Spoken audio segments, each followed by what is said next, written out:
what is the purpose, by the way, of life's tests? We're made in God's image, and God wants only our good and happy, and all these things you read in Course in Miracles. Then what is the point of life's tests? Because everything we go through is a test.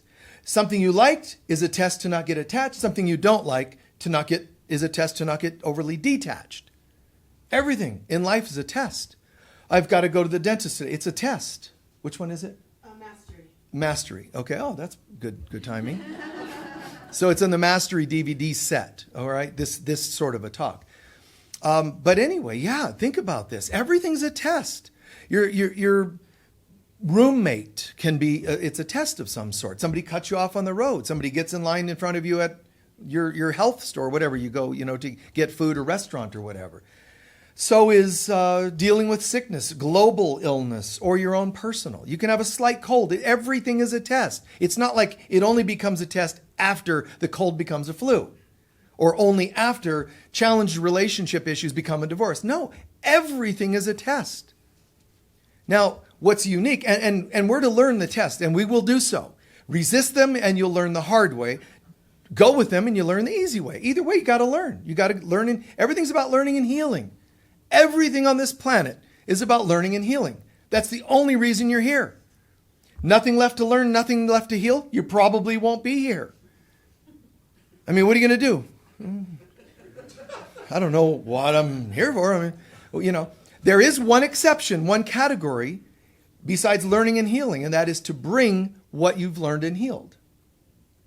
And that is a person who generally has their act together for the most part, and they are really here to bring healing and learning that they've done. But because they're here, they're still not immune to learning and healing. Because you could be like, I'm just feeling so holy. I don't feel like I have to go back. And the angels are all, that's right, beloved. You need not go back. You're really good. You're fine. And then some voice, God, saying, but it would be really nice if you'd go back anyway and help some of your brothers and sisters. But I'm just saying, I'm not going to force you to. You've earned the right to be here and bliss out, but it sure would be nice. So you go, okay, fine. So you get here, but you don't have any lessons, no healing. You're already good to go. That's cool. But the fact that you're here, even if you're here blissing out and saying, God, you guys, it's such a challenge. You don't realize how nice it feels to be blissed out. And you all are still like struggling. I'm already starting to pull up a lesson I need to learn. Because I'm starting to feel a little impatient with how messed up you people are. So I'm still going to, because I'm in a form, I'm still going to end up manifesting some lessons. You can show up and say bliss, bliss, bliss, bliss, bliss until you drop a hammer on your toe. Then you're not blissed, you're pissed. It's something's going to get you. You could be blissed out, then you'll have kids.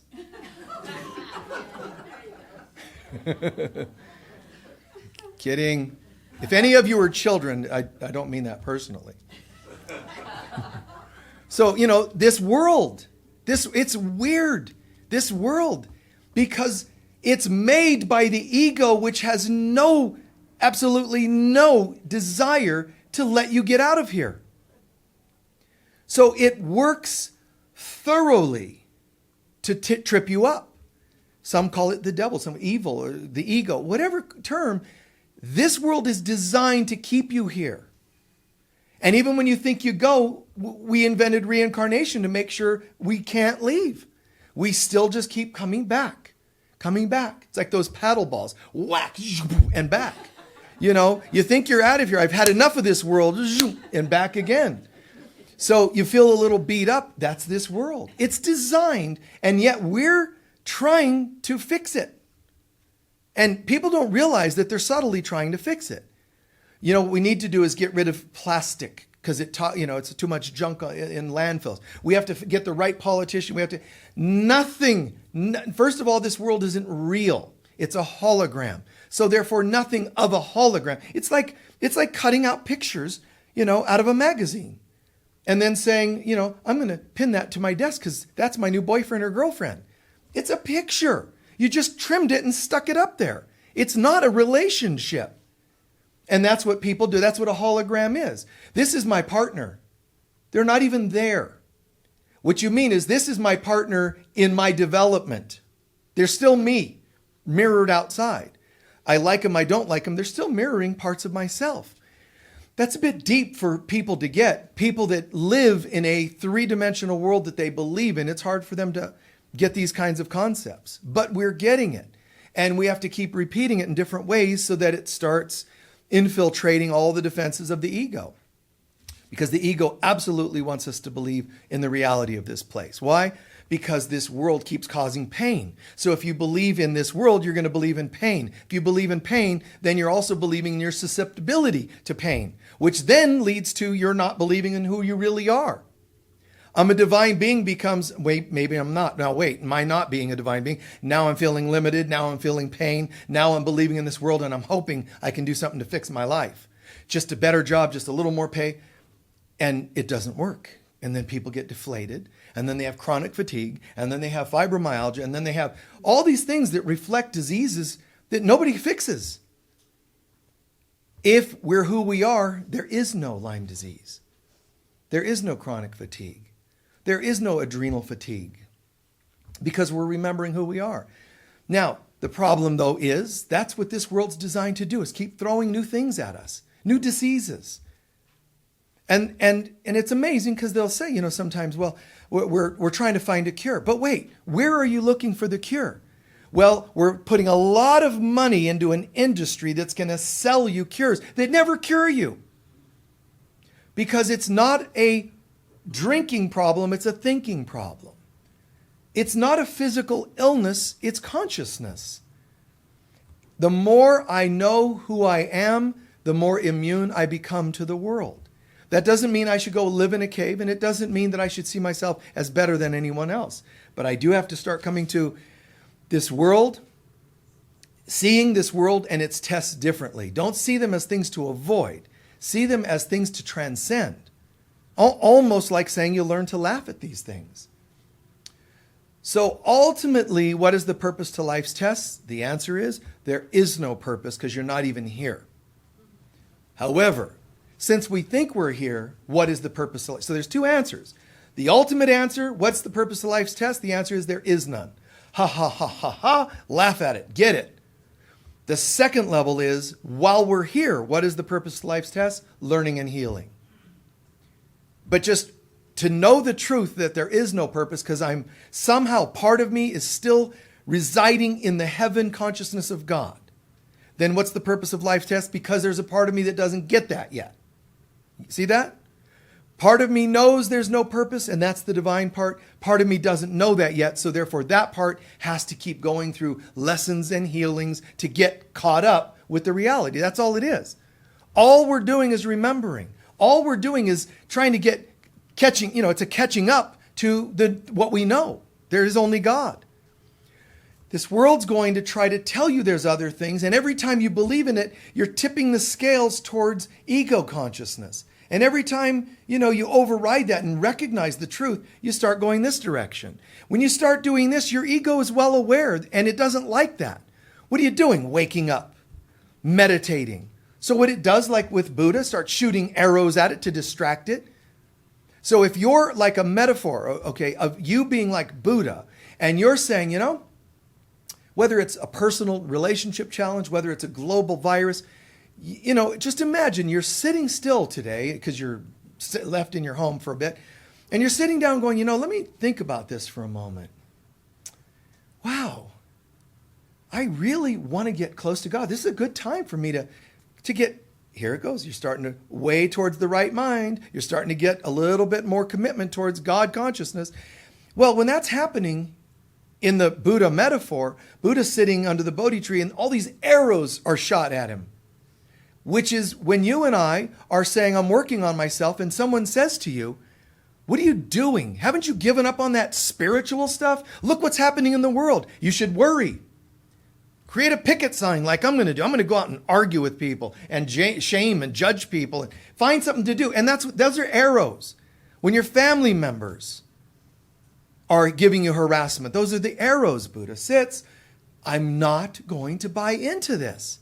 And that sounds really easy, or it sounds almost, nostalgic. It's really nice. It's almost poetic. Buddha sitting there, and arrows coming, and they disappear. They become rose petals, like flowering them. No, this is real stuff. We all have to sit still long enough to say, today I refuse to believe in the arrows. Here comes another call from my mother. Here comes another, the job. We might get laid off after this thing's happening. How are you not going to panic? It's a human thing. The only problem is you're not a human being like you think you are. So you have to say, well, the human me wants to panic. If it does, don't judge yourself. Just say, to err is human. Oh, can barely feel, my stomach's all upset because they're talking about work and layoffs. Of course, that's human. Just say, and to err is human. Just get clear that that's not the real world. Feel it. That's what they say the difference is between fear and courage. In either one, you feel fear, but in courage, you decide to walk through it. So feel it if you want to feel it. Feel the butterflies, just tell them to fly in formation. Just don't let them go all nuts on you. It's all right. But what if they do layoffs? First of all, give thanks. Thank God, and then thank your lucky stars that you live in a country that's going to try to help people that are going through layoffs and businesses that are closing. Because some will not. Some countries will not. They'll say, oh, well, we've been through this before. We have a lot of poverty in our country here, different countries will say, and they can't do anything. So be grateful for that. But besides that, they might be laying off. Laying off of what? A job you shouldn't have been at in the first place. A job you didn't like. Many people didn't like it in the first place. So what I should have been doing is finding new places to work, some resonating with my soul's purpose. It's a weird thing that people are going to complain about jobs they didn't like in the first place. Jumping to file for unemployment at a job they didn't like in the first place. Put your energy into saying, we're all losing a lot of things that had no value in the first place. What was I thinking? And that includes relationships and includes junk that's in your garage that shouldn't have been accumulating in the first place. But I was just about to get to that. I was just about to start that project. No, you weren't. You weren't. I had to buy gloves. You've been at Home Depot like 3,000 times in the last year. You never got the gloves. I forgot. No, you didn't. You didn't forget. You blocked it because you don't really want to do that. Or you're sabotaging yourself. Either way, one of the best ways to deal with sabotage when we've planted a bomb in our own lives to keep trying to blow up any changes, toss the bomb out. Get rid of the things you think are ruining your life. And I don't mean not to learn your own lessons. I'm saying uproot things that you accuse of being, the saboteurs in your life. We're addicted to the sabotage, including the saboteur in our own mind. So we've got to make an absolute, full conviction decision to make changes. And people will walk away, run away, hide away from making those changes because their egos are still rampant enough to where they're not going to do it. But the good news is it's only a matter of time. Everybody's going home. Everybody's going to awaken into, our true selves. That is inevitable. We just get to choose when. So in everything I go through in my life, it's a lesson, it's a healing. And then the third category I said, some things are where I get to experience the gifts that come from my learning and my healing. You don't just learn and heal and get nothing from it. My life improves. So if my life isn't changing, maybe I need some learning and healing. If it's changing but nothing new is coming in, maybe I need some refilling. These two have to do with emptying the cup, and the other has to do with refilling the cup. So learning and healing, but then my new life. I'm still looking for that, and it's not happening. Some are saying that's where you need your life coach, or that's where you need workshops like Mastery, or this is where it's the rebuilding. So if you've done a lot of inner work, good, and it's still not coming together, what are you doing to rebuild? So That's where we say, I would like to find the gifts from my work. If you haven't done any work, why are you looking for gifts that come from work? Be honest with yourself. Well, yeah, that's true. I haven't worked on this or that. There's a really interesting test that you can do. And that is, think about what you'd like in your life. Peace, better health, prosperity, whatever you want. Sit and bring it to the altar in front of yourself mentally. Bring it to the altar. Hold it in your heart. The ultimate altar right here. And contemplate that thing. Just hold it in mind. Prosperity or health, picture it like, that's what I would like. I'd like a raise at work. I would like a job, this and that. I would like my business to bounce back after this current crisis and all that. Think about what you want. Then clear your mind, because you've set the stage, you set the tone. You're the conductor, ready to conduct the orchestra. So you've set the stage. Now, what starts coming up in your mind? So I sit and I say, I would love to be able to get a new home or move to a new location, whatever. I hold that in my mind and I sit quietly. And then watch. Any thoughts that come up at all would be showing you things that have not yet gotten healed for you to get that new home. You follow what I just said? You instead of going, well, if I only knew, God's saying, well, shut your mouth and shut your eyes and you'll see it. But I've been waiting. You're still not shutting your mouth. Fine, I'll shut my eyes like you asked, but shut your mouth too. And watch. And something's going to happen. And you'll go, okay, fine, so.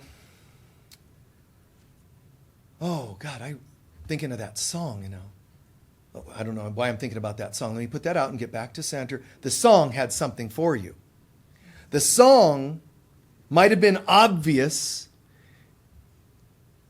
I'll light the fire.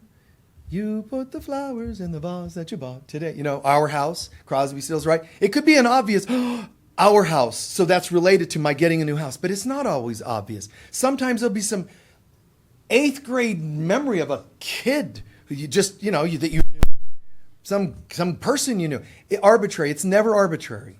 You set the stage. You said, look, I would like this, but here I am. Show me anything I need to get to that. Not how much money I need to make to get to it. Not what I need to do on the outside to get to it.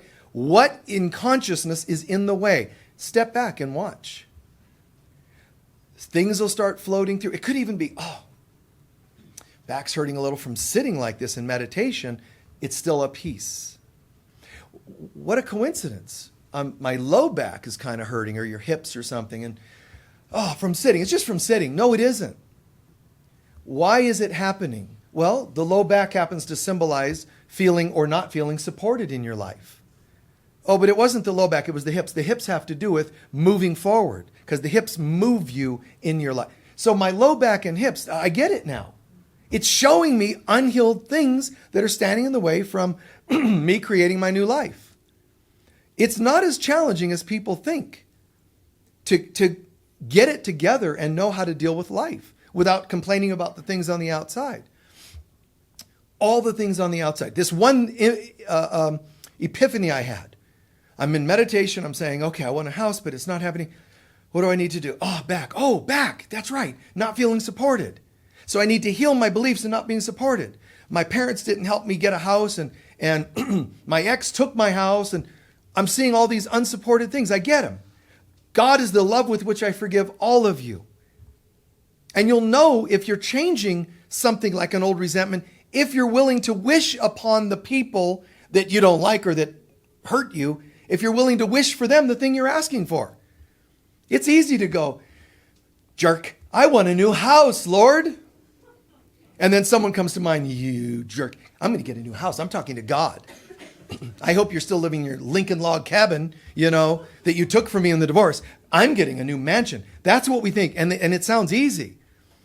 If you really want to know if you're getting it, you have to say, and there's oh my God, perfect house. And I'm going to have a hot tub. And I'm going to have this and unicorns in the backyard. Okay, great. You have to also wish the same for that person. Yeah, see, you're already laughing. Is that easy? No, it isn't easy. And you know what I would do instead of going, fine, never mind, then don't give me the house, because I can't wish it for them. Instead, just see it and laugh. and say, okay, now I've got something else to heal, apparently. This just brought up something else. And you know what, God? Damn, it's not easy. This person did X, Y, and Z on me, and I'm supposed to sit here and go, but I just wish upon them the most glorious sanctuary of a home. It's okay. Say it. And that's not easy for me. God, I'm kind of angry still. What do you think God's hearing? Oh, you hypocrite, you're going to hell. That's not what God's thinking. God's going to say, sweetheart, I'm sorry. I know that must have hurt.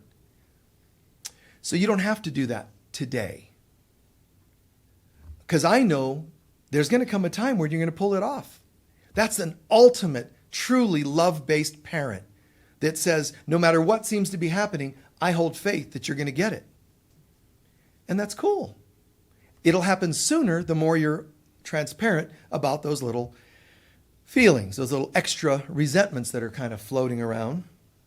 So we're asked not to pretend we don't have issues and not to try to beat them all.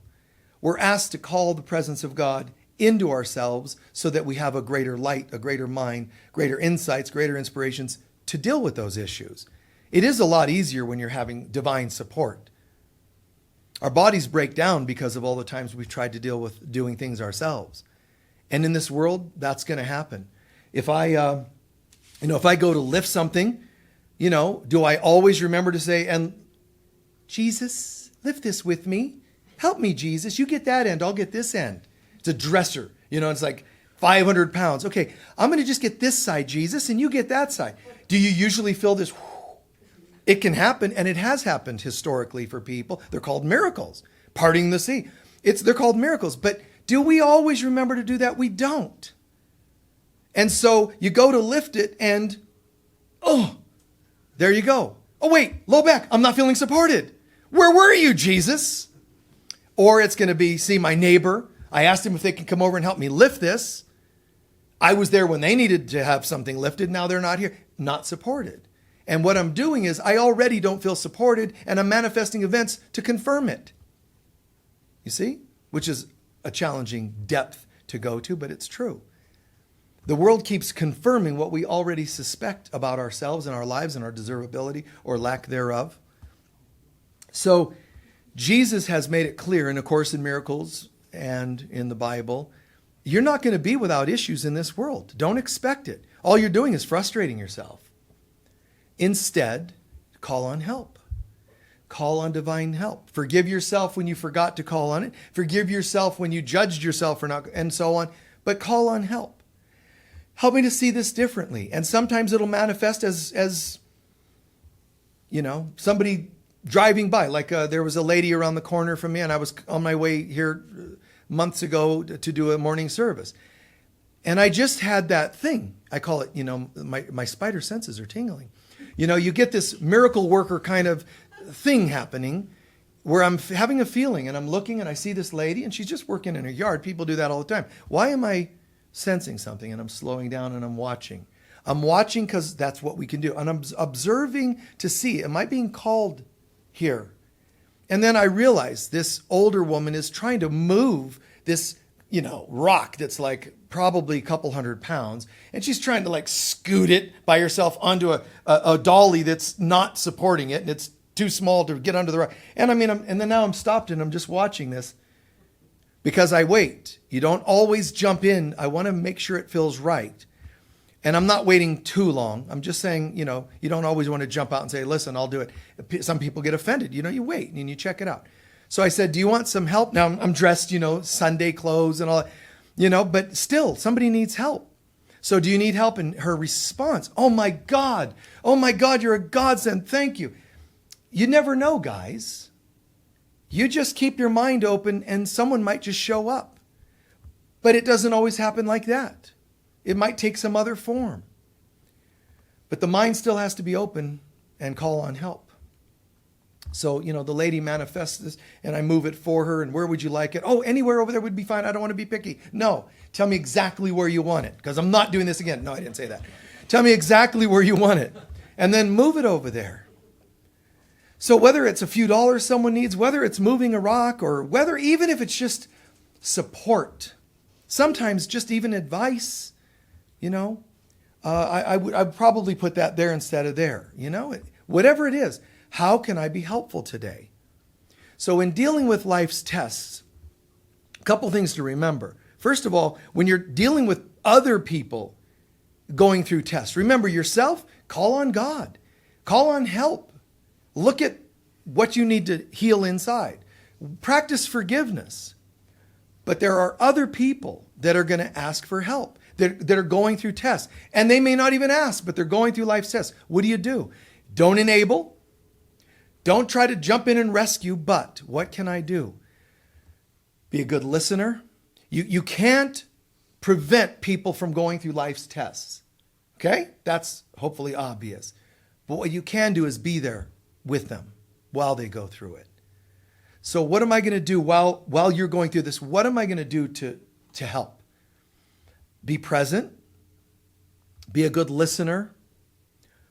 If there is something I can do, let me know. Also, remind them about how to feel like technically you can remind them how to look at it differently. I wouldn't recommend like forcing.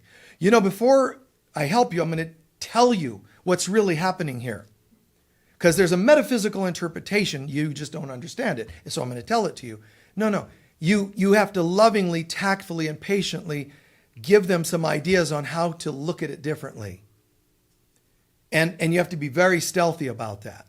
It's very important that you don't overtly tell them what lessons they need to learn and potentially cause them worse mentally, anger at you and so forth.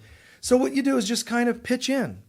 Sometimes it's a little levity. Sometimes it's a little depth. Sometimes it's quiet prayer. Whatever it happens to be. How can I help the other folks kind of go into a place of deeper way of looking at it and or deeper responsibility? And then there's also sometimes just affection. Taking someone's hand, profound effects, just a little act of affection. Holding somebody or, just breathing with them. And sometimes you're moved to tears. Jesus got moved to tears when other people were going through a lot of stuff.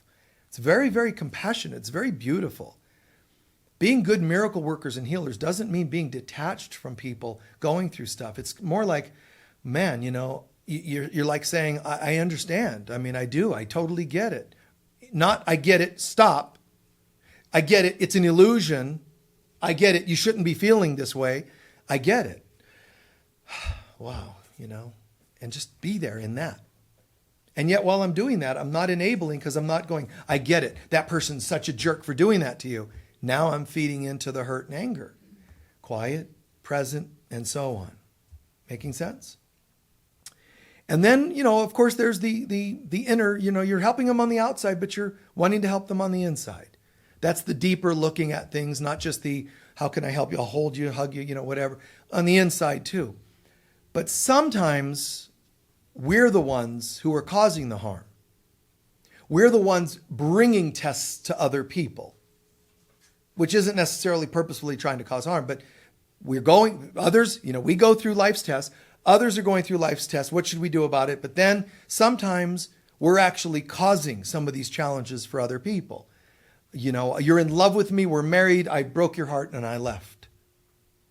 What do we do when we have played a part in life's tests? Obviously, the simplest thing, it's apologize and make amends. Apologies that are half-hearted are almost more damaging. But apologies are humbling. Apologies mean, look, you know what? I actually care about you and the harm you're feeling. Even if it's just unintentional hurt, I really feel bad about that. How can I help? An apology actually can help other people forgive you more easily. You follow what I just said with that? When you apologize, it makes it easier for them to forgive. That alone is worth an apology. But some of us, I refuse. No, because it acknowledges that I did something wrong. It's just the weirdest thing. People with their defenses. So they don't want to go there. So instead, and I've had that happen. A business-oriented thing once where somebody tried to do all kinds of damage and whatever. And then I finally had to step up and show the leader of that organization what some of its, underlings were doing. And the leader of the organization went, oh my God, I'm so sorry this happened. I said, that's really, thank you. And it helps. I mean, thank you for getting it. Thanks for seeing that. Is there anything I can do? I said, actually, yes. Not for me. For the business that I'm involved with, they would appreciate it if you would write a letter of apology acknowledging what your underlings were doing. They said, absolutely. God, that's the least we should do or could do. Then we got a letter later saying, oh, actually, our legal department said I can't do that because it's an admission of guilt. Yeah. So I went, oh, see. No sooner do you start to get in the right place where you go, I'm really sorry, what can I do? Then the head gets in, the ego. Oh, no. We're not good. It's an admission of guilt. Really? What was I going to do with that admission of guilt? You see? So you're already condemning yourself so much for what you did, you're afraid I'm going to take action against you because of your admission. And that's important to get what I just said. Their own guilt is already destroying their ability to be in their heart because they already know what they're doing was not okay. So, that was that. It happens often. Simple apology. However, an apology without amends means apology without changing. So if I kick you in the leg and say, God, I'm deeply sorry about that, and kick you again, what is the point of my apology? So sincerity to your apology is also confirmed by your commitment to make a change. I've shared before that, when I was married back in the 80s, in that relationship, I remember my wonderful gal, and I remember once or now and then when we would talk about something she didn't like, she might say, well, I don't like this thing you're doing or how you say or whatever. And I would say, okay, sit with it. And I'd say, okay, I'm going to change that. And the typical reaction I got was the same one most of us get. She said, well, I don't want you to change something unless you really want to. And I always told her, I will not change anything that I don't want to change. So if I change it, you can count on it being real. That's what I used to say to her, even as an 18-year-old. If I change something, it's going to be because it's real. I just knew me. If something's off, a character flaw, or just the way you're saying something, if I see that that's not quite right, I want to make that change. It's simple. It doesn't mean I'm evil for having done it. It doesn't matter if I'm not evil. That's not the point. What is the greater good? A little adjustment? Why would I have a problem with that? And humans go, if I change it, it admits that I was wrong. Stop. If I change it, it's for the greater good. I'm benefiting as well. So we all gain by me saying sorry and making amends. So it's something to think about. On the outside, apology and amends, if I've caused the harm, but I also have to go inside and look at this. Why did I do that? Why did I have this tendency? And look at patterns and uproot them. All in all, what we're saying is how to deal with life's tests. My tests, other people's tests, and also people that I've caused tests for. It's still all coming back to the same thing, which is there's outer things you can do and inner things you can do. The inner are actually the most important. Shifts in here, healing and learning in here. Externally, it's just nice to do. The external stuff is just nice. It's good to do. Let me make an adjustment on how I do this and that on the outside. But the inside is what really matters. So everything in life is a test. It's a lesson or a healing. And the nice things in life are typically mirroring to us tests that we've gone through very well. And the universe is saying, nice job, here you go. Wow, this is kind of cool. So what's the point of the universe rewarding you if you don't know how to see the reward and give thanks for it? That's how screwed up humans can be. Even when universal gifts come to us, we don't even see them as gifts. We just ignore them. Why? Because something in our mind thinks we don't deserve it. Something in our mind thinks even if we got a gift, someone's going to take it. So I don't want to get too happy. And anybody that's ever lived here for a decent amount of time or had any amount of challenge at work or with family knows what it's like. I don't want to get too settled in happiness. got married, had big fights in the marriage. Then they said, I'm going to change things. And I want to change. But then they went back to fighting with me and hurting me again. And then again and again and again. And eventually, well, honey, I'm going to really make some changes. Oh, okay, good. You don't go, oh, that's great. You stop counting on it. And then the ego has absolutely prevailed. When you feel hopeless, that's when it's all gone. And that's the goal of the ego. Make people feel hopeless. And I walk that line every day of my life. All of us walk that line every day. Here comes a gift from God, and you're going, yes, we know in the back of our mind, but how often this goes to hell in a handbasket. How often I've trusted that person to be different, and I step up and try to be a good friend, and then they do this again and again. So no. And it's okay to say no, but are you doing so because you've made them and yourself feel hopeless? It's okay to say, you know what? I believe you. I believe some part of you does want to make that change. I just can't be the person participating in that wonderful victory that I'm sure is just around the corner. No, don't say that part. But, you might feel that way about it, but you still try not to get to hopelessness. Try not to get into a place of despair. Whatever your dream is that's not happening, be careful.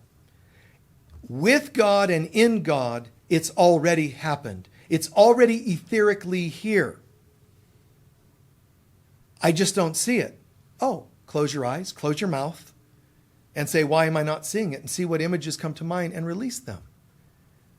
I'm not stupid. I know how hard that is sometimes. I've sat and, prayerfully surrendered, and I go, God, this is amazing.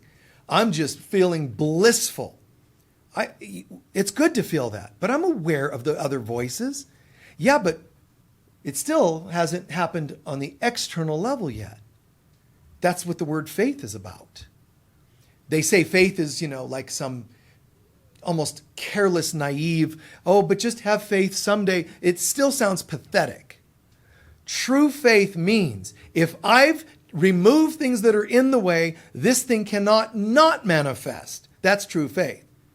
It is an absolute knowing. Jesus says, Lazarus, come forth. Michael says, house, manifest. You say, bills, be gone. Part the sea of bills.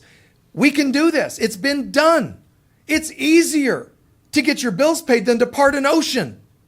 And it's been done. Therefore, yours aren't so bad. You can pull it off. But Moses was thinking of nothing else in that moment. Jesus was thinking of nothing else in that moment. When we're going, okay, bills be paid, and you cross your fingers, I hope this is going to work. That's not true faith. It's an absolute knowing, and that's not easy. Abraham's wife is like 100 billion years old and told you're going to have a baby soon. She's like, poor God, doesn't understand biology. You see, my organs are now in my feet. Things are not what they once were. How can I have a child? You going to get a foot reflexologist to remove it from my foot? I mean, how am I going to have a baby? Lord, call me silly. Call me impatient or doubtful, but seriously. And she has a baby. And the baby becomes a descendant that creates a powerful nation of light workers. Right? I mean, it wasn't like just kind of.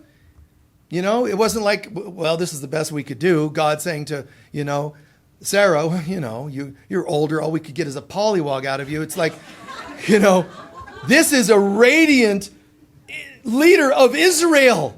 This is like grand stuff. So you think a bill can't be paid? No, it's the mindset. But I don't have that mindset, and that's okay. I understand. You've been through a lot, and it's hard to have that mindset. See, that too, be patient with yourself. Be compassionate. I'd like to have more faith in this and that and the other. It's, family patterns, genetic patterns, karmic patterns, all this past life stuff. Undeservable is all patterned in your consciousness. And now you're trying to get a bill paid. It seems par for the course because that's the pattern. You're not wrong for it. You're normal. You're human. We're asked to supersede. We're asked to jump above what is normal human into something supernatural. So you say, okay, wow, well, wait. There it is. I manifested a house. A friend said, guess what? I'm dying tomorrow. You can have my house. Wow. But then, if you can't even afford the taxes on it, you see? And you want to complain that when you don't get the house, we forget, man. We forget that I want this, so that means there's a certain number of things the universe says, order up. When you say, I want a house, the universe says, order up. And it takes things to come into place to get you the house. I would love this house. And the universe says, yeah, but the thing is you have this pattern, this karma, this. And do you know what that'll mean? And you don't want to take responsibility. You don't want to take ownership. You just want the house. Be careful what you ask for. So the universe sticks these particular things in front of you. When you hit them, you complain. You said you wanted a house. Yes, a house, not issues. You cannot have the house without walking through your tests and your lessons, your healing, your issues. Well, nobody told me that. Can I get a condo with no lessons? I mean, that's what we do. Like, remember, get smart.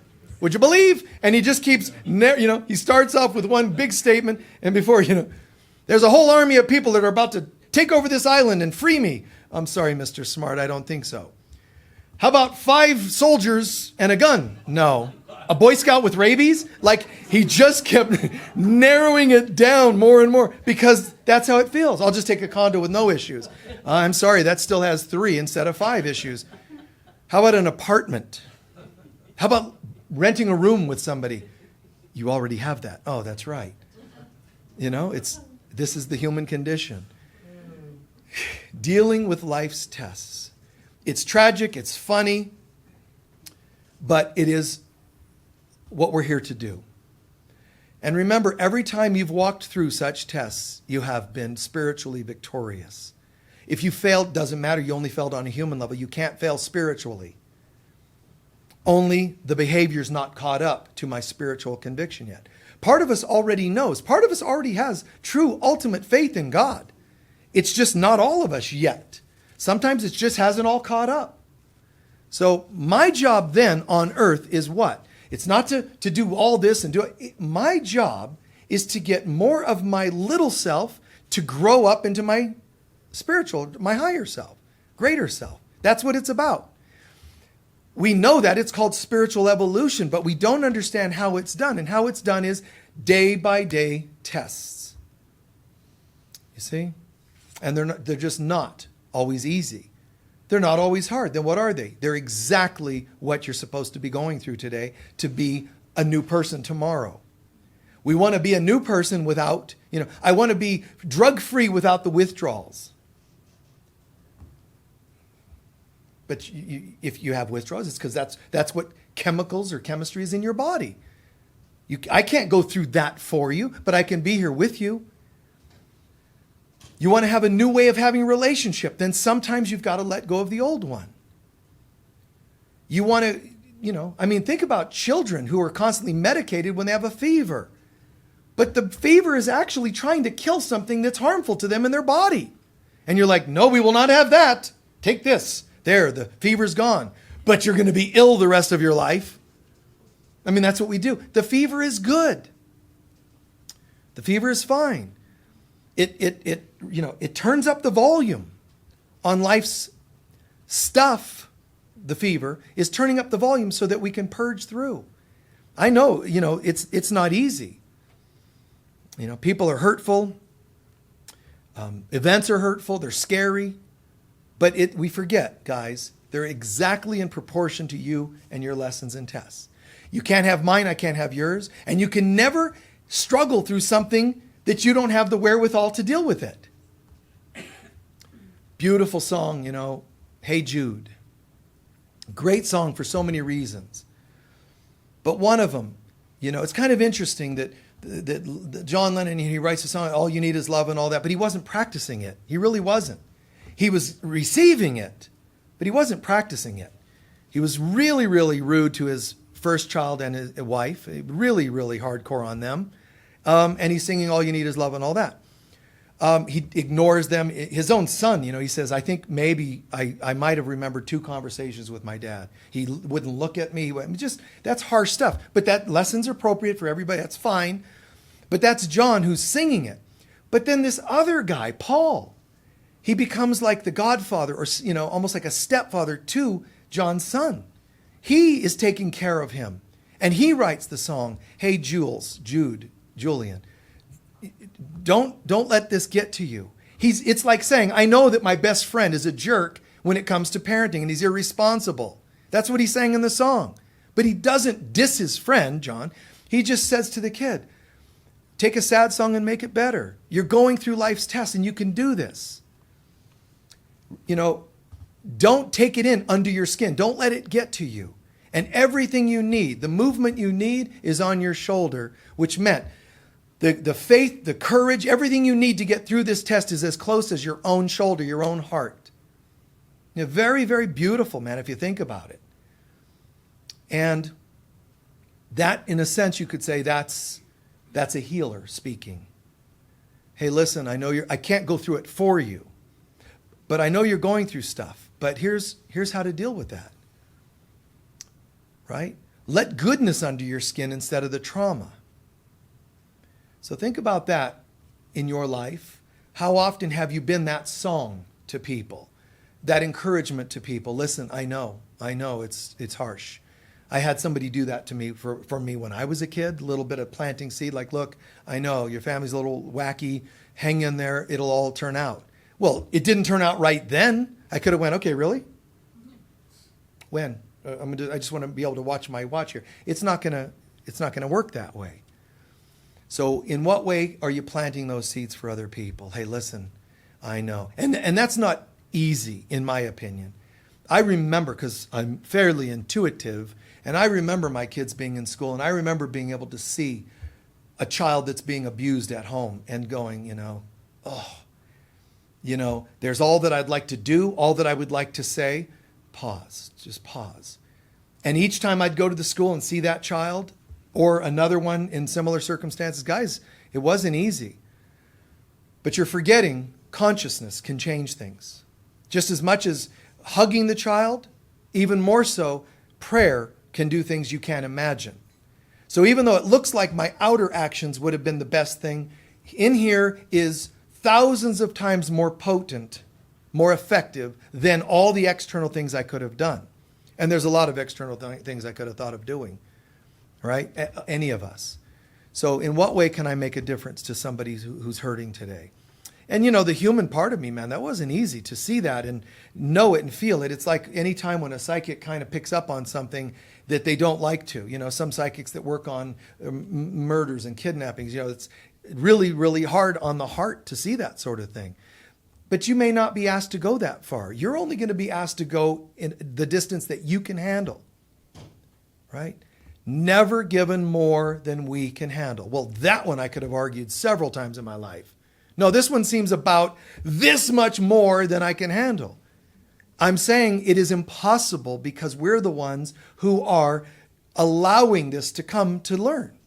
Our soul is saying, okay, we'd like to work on this today. And it's hard for us to believe that because we'd like to think if we don't remember it, then it wasn't us. But then you can't ultimately heal if you didn't play a part. So it's really well described by Mother Teresa. I know God says it would never give me more than I can handle, but I wish he didn't trust me so much. I think that's just a great, vivid statement. And it's a funny one because it turned it into a positive. Because if God trusts me so much, that's kind of a compliment. So in a way, it's a beautiful statement. And it still has its funny, quality. So as I'm coming to a close, all the world's a stage, each person's playing its part, but another way to say it is all the world's my stage and each person is playing the parts I've given them. And I have everything within myself to make a change, to make an alteration. I have all the power I need right here. If I forgive, these things will disappear. And I forgot that. So I'm going to practice it today. Well, it didn't work. That's because that was the first time you've tried it in a million years. Sometimes you're going to need to get in the pattern of believing it. So do it again, and do it again, and do it again, and you'll go, oh, whoa, what was that? A shift. don't forget to give thanks, which I said a few minutes ago. Gifts come and we forget to own that they happened and give thanks for them because we think we're undeserving and because we think someone's going to take them away again. Finally manifested a new partner. I remember somebody that manifested a wonderful, wonderful new partner, but because her first partner was never faithful, she just could never be at peace. So what was the point? Now the other partner was just constantly juggling and dancing, to try to make this person relax and totally enjoy the relationship. And they wouldn't do it. So whatever change you want, when it comes, even you only got 1% of the change you asked for, soak it in so that it can become 2%. Push it away and you might not see it again in this lifetime. And on that positive note, please take a few centering breaths.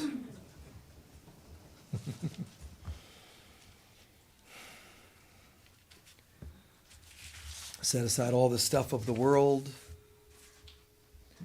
and just relax. While you're relaxing, the first thing to do to chill the body, relax the body. After a half a minute or so of just kind of calming the body down, then go into reflecting into your life, today's moment. I'll get that. What did you mostly learn today?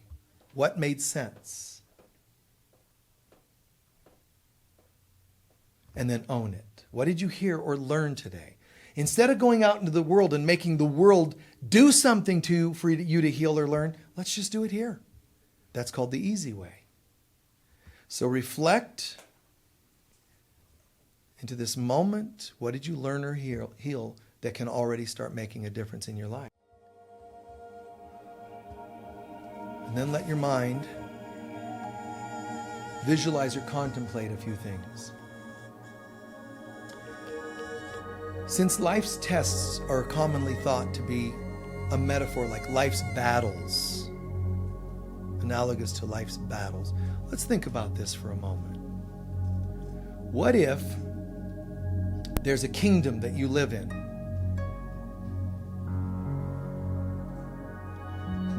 Let's think about all the characters. In what way in your life are you like a king or queen? But let's say king for a moment.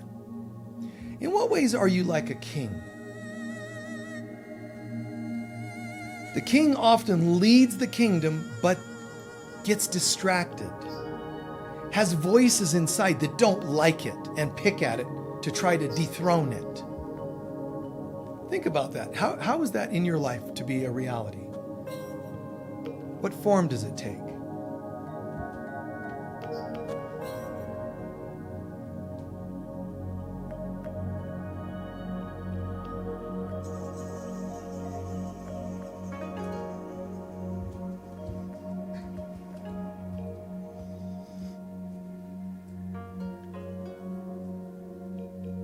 We're just using like an Arthurian archetype.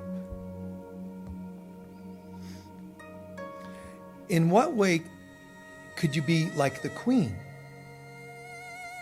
The Guinevere, the queen, who, although could be powerful, gets distracted like the king does. Maybe her needs and desires. Is it the entitlement?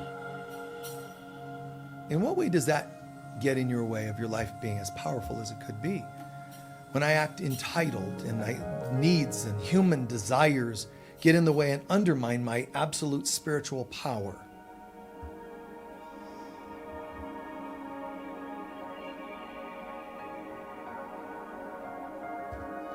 In what way have you been or can you be or are you feeling like the wizard, the Merlin? Powerful, magical, but still other people or forces trying to knock you down, trying to undermine your power, your greater good, your spiritual beliefs, convictions.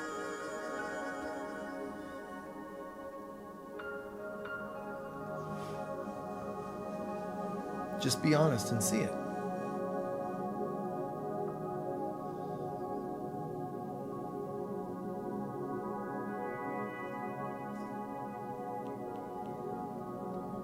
In what way are you the faithful knights who end up getting tired of fighting? In what way are you like the faithful knights who get defeated by self-doubt? Supposed to always be strong, supposed to be the mother, the father, the one who gets it right, the boss. Everybody looks to me for, to help them and protect them, the knights. But then failing, getting tired. In that armor, wielding the sword, holding up the shield.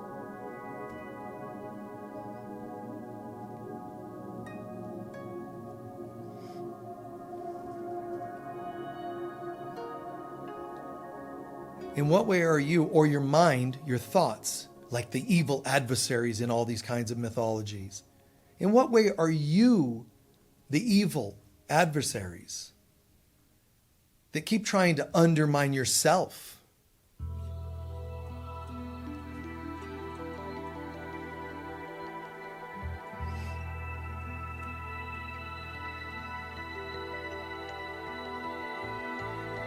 In what way are you like the commoners in the kingdom who kind of sit around lukewarm, waiting for other people to make the decisions to lead their life?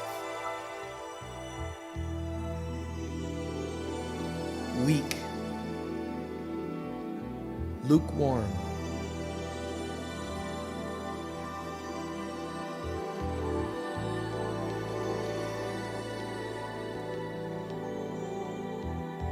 And last but not least, in what way are you like Percival? Completely different character than any of the others. Not weak and lukewarm like a commoner. Not a king or queen that still has people picking at him to undermine their authority. Percival. Innocent, clear, simple. Percival. In what way is any part of you like Percival? And if you think Percival, well, he's kind of passive, isn't he, you think? Or he's kind of naive, innocent. He must be susceptible to all the wild animals in the forest.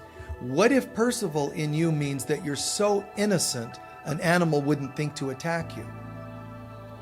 Because Percival is the symbol of the Christ in us. His name means to pierce the veil, to awaken out of illusion and back to reality. In what way are you like Percival? Where's that part of you? In the story, in the legend, it was Percival who brought the Grail back to the kingdom and freed everybody. So in what way are you, or can you be like Percival? To say, you know what? Even Percival approached his test and failed for a moment.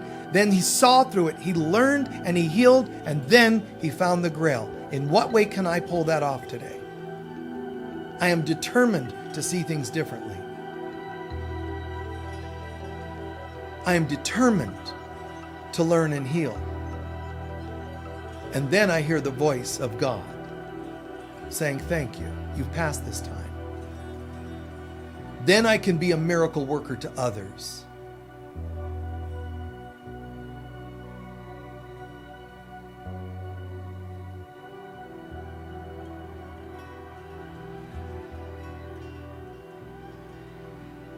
And lastly, which of all these characters in most times in your life do you most identify with? Which of these do you most gravitate towards?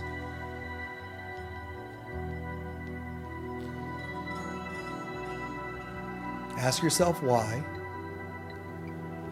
It's a pattern. Ask yourself why you became this type or that type. And then just ask yourself, and whatever answer you had, how can I be more like Percival?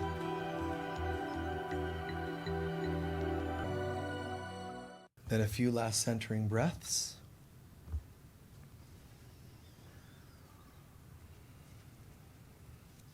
Slowly stretching out, and refuse to lose whatever you learned from this experience, this prayer, the meditation. Refuse to lose that.